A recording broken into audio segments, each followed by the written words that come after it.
And welcome back. So, we're at the top of the round. Orem, you're up first. Oh, man. This number. All right, I'm going to start running, pitter-patting along the wall. What do I see in the cage? In the cage, you see two figures. Female soldier of some kind, most of her armor gone, wearing like the underneath gambit of the armor, and just kind of looking at you desperately. To the right of them, you see what looks to be a small gnome figure, themselves kind of bruised and beaten, who is wearing what looks to be tattered Tempest Blade garb and armor. Okay, I am going to flip in the air and land and stab this thing in the back. No worries, you land and then come right down with the blade as quickly as you can upon the still kind of befuddled demon creature that stands before you, very tall before you. All right, so 9 and 9 damage? Yep. So a total of 18. All right, both blades strikes, carve into the back. And it kind of like takes a step forward. I'm looks actually back. going to roll through his legs so that I'm in his eyesight and just so. And that's the end. All right, finishing your go, Laudna, you're up with Fern on deck. What does this gate look like? Does it have a lock on the door? How can I get this gate open? As you're This kind of cage? looking at the front of it, you can see there is a door opening to it. These cages are not fiendish in nature. They were probably built for the Bastion and then have just been kind of co-opted once it's been occupied. I'm gonna try and pick the lock. You pull out your lock Yeah, picks, so- and it's a large lock, and you can see the two figures are kind of looking at you, spooked. They look terrified. As you approach in your full form of dread. Full form of dread. You get down quickly, picking the lock, and you catch some of the tumblers, but like, there's the last one you can't quite get, and you realize there's just enough space for your long bony finger. And you kind of, and then, tink, it unlocks, and they pull the latch off. Gonna continue climbing up. Okay, you get up to the alcove right there, and as you kind of glance inside, the figure that you saw earlier, it was not at the edge of the cave, is not visible, and you just see these eyes appear in the darkness that glow, and a voice goes, "Who are you?" I am friendly. I am not with these people that are down here. We are no friends, but for now we are not enemies. And you hear the scraping sound as he drags his blade across the stone behind and kind of puts his hand out to push past your shoulder. Imagine like a massive like lion's mane of kind of like grayish hair that mixes with a long heavy beard and these like horns that stick out like handlebars almost. I'll just sort of give a quick nod to the demon guy, the handsome fella, just to show him that I mean him no harm. And as I roll, I will cast Scramble the Dead. Sound effects makes You see like with the, actually he's holding the blade in this hand, so his other hand it puts in its head and it's like it looks like it definitely hit it for a hurt. And now it looks directly towards you. Finishing your FCG, Image, and you're up. Rocks around me from the rubble and the ruins start to rise up. And it's gonna rise up and start circling around my head. Whoa. And I'm gonna cast minute meteors. Oh, nice. Okay. What? It singes the back of it. It kind of like shrugs it off a little bit, but still takes the hit. I'm gonna send a second one at its back. Total of 9 points of fire damage to it from both strikes. You're almost like forcing him to dance like you're shooting at the ground.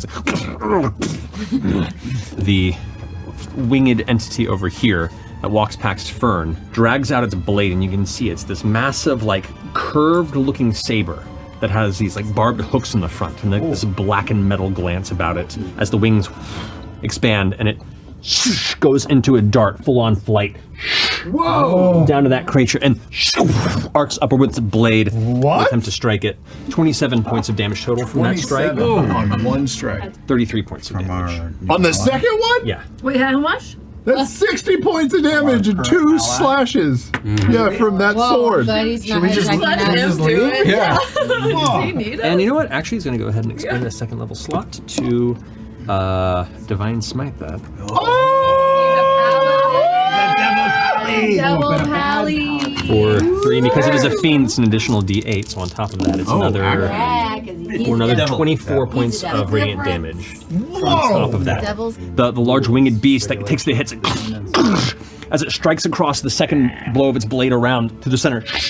It actually carves through half of its wing, and where it cuts through, the light seems to leave and kind of linger for a second in the wound before it fades and flames burst out of it for a second. The creature turns around and looks at it, like ends up wiping some of the dark blood from its mouth. It looks hurt. And I will run up and take 2 swipes with All right, you rush up.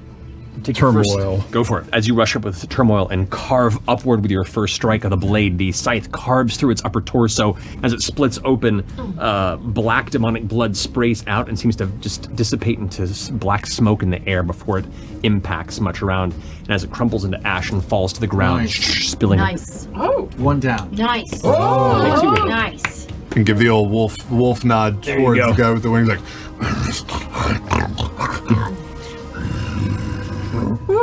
Okay. the main figure in the center, who's now like seen the scenario around, and all of you feel in your mind a voice go, "Welcome. Glad you could join the feast." What? And then you hear it begin to grunt outward. And you understand it as saying, "Gut some if you wished, but they taste better while wiggling." Jesus. Kind of like grins, chuckles. Its outline of its body shimmers and it vanishes. Oh no. The two figures that are in the cage kind of like give a short screech and like crouch down as the cage itself like bows and creaks, the metal like bending under the weight of this entity as it on top. Big boy. Right on top of our It pulls its blade out with like the beautiful cross hilt, this beautiful platinum looking blade in its grasp. The front door to the standing structure kicks open and the stonework kind of presses a bit as another one of these figures kind of muscles its way out inside of the structure. Another one! And looks around. This one's going to go ahead and stay focused on you, Chetney. Yep. That's going to be 2 attacks against you. A 1 bite attack, sorry, a 1 greatsword attack. The bite is going to be 9 points of piercing damage. Okay. And then the greatsword, 12 points of slashing damage. This one up here lands, looks over towards you, and kind of like you hear the chattering of like teeth and slobber, and you glance over your shoulder. As it looks at you, its eyes go wide, and it almost seems to like press all of its muscles and tense this horrible bulging in your direction. What's your problem, Shorty? The fiendish essence of this tiny demon for a moment represents the entirety of the doom that washes over you from the presence of this kill box you've waltzed into, and you just push past it and growl back at it, and it kind of like withdraws a little bit on the side of the wall. I don't want this guy to hurt us, so I will cast command. Maybe it won't work, maybe it will. Betray. Okay. Kind of glances back at the big man who is making the orders. As you move past, the blade was ready to strike you as you left the combat range. He betrays his commander by letting you walk. Oh, nice. But the command ends. Oh, I'm so scared of this guy. He's scary. Yeah, for sure. What are you doing? And I'm gonna lightning bolt him straight through the face. Okay. The lightning bolt blasts through, and he seemed like, take the hit. Nice. And smoke kind of out of its mouth as it gets right up close to you with its claws out, the blade at the side. Okay. I'm gonna zzz, and like while I'm staring at him, one of my meteors is gonna fly off and try to hit the imp. It kind of like jumps back for a second and lands back on a perch. Again. 2 points of fire damage. Yeah. That brings us to Ashton. Let's go for one more good slice across the back. Just trying to cut him open with the glass hammer. Just knocks him off the side, and then like ends up being impaled on the heavy rocks down there. Before he just like crumbles into black ooze that burns into ash. The central leader of this on top, who's kind of squatting on the cage, is kind of grinning at this point, is going to just unleash on you. Yeah. So what you watch is first it bites down because you're right there, and for 32 points of piercing damage. Oh! into you and kind of lifts you up in its jaws, kind of like Audrey too. You see just Imogen's legs kicking from inside as it takes both of its claws and digs them into her back in its attempt to tear her open from the back outside.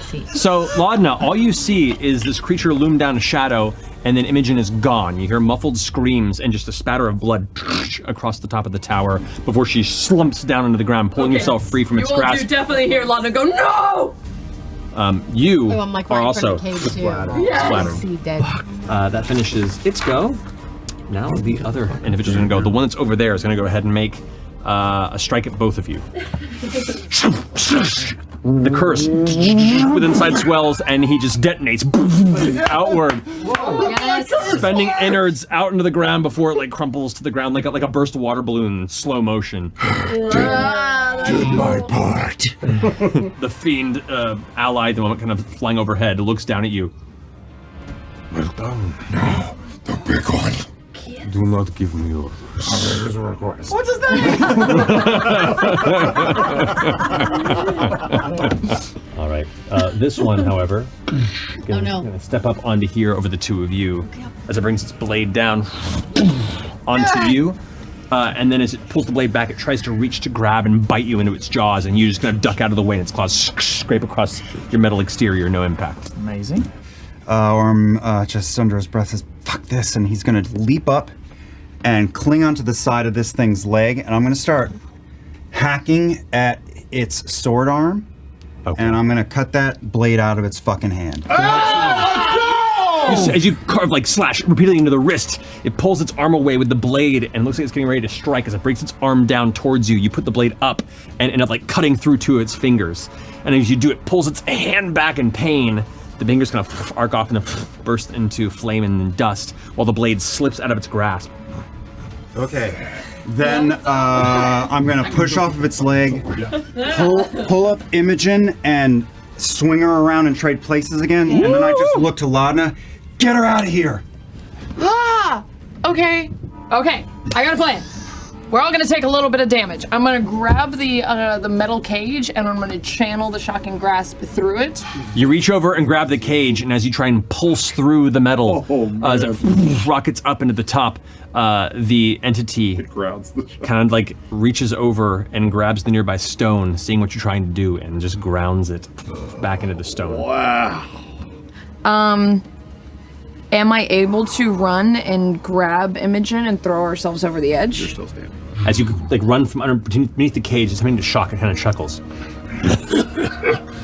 Oh, no, you don't. You hear in your mind. And as you push Imogen off to the side, you feel the shadow loom over it as its mouth slowly behind you opens to try and catch you from the side. You're trying to jump. It bites down on a version of Laudna that isn't there, and as it shimmies and vanishes out of existence, you are just a foot in front of it as the jaws snap around nothing. You both leap off the side, and you're casting Feather Fall as a reaction. You both gently land off the battlefield this way. The creature kind of glances back at the two of you and goes, Your hunt is next. both strike at it as it leaps off the tower. Hits the ground, rock and shell go firing out, splintering in all directions, and the ground quakes on the impact, kind of cracking beneath it. What are we gonna do? Let's finish what we started. No. It's now going to attempt to claw strike you. 37 points of piercing damage. I am unconscious. It is currently chewing the no longer moving body of Imogen within its jaw. You gotta get her out of the jaw. May your unending belief in the change bringer heal you! And I'll cast healing word. Imogen, you are up, literally conscious. You're on the ground still, coming to. Your whole body aches in terrifying pain, but you're back in yourself. And you look off to the side, your face pulled up from the stonework, and the creature is looming right above you. Okay. Yeah. I'm gonna quicken a spell, Okay. and I am gonna cast invisibility on me and Laudna. I'm gonna head over to the edge of that fucking wall, take a look down. Fuck, and I'm taking the jump. Leap off the top, hammer in the air. The creature kind of glances up, I know your tricks. And steps back with its arm as you hit the ground, leaving a secondary crater right where the one had left, like cracking the ground even further. Stones fly and then tumble to the ground around you. Kind of sumo lands its other foot. Hi. I'm gonna take my second shot. I'm gonna take your tusk and turn it into a fucking tankard. It's gonna look at you No, don't let it go. and grin, and it's gonna go ahead and watches its outer form No, begins to shimmer. Do I have anything I can And it's do going about to teleport. No. All right, I'd like to cast.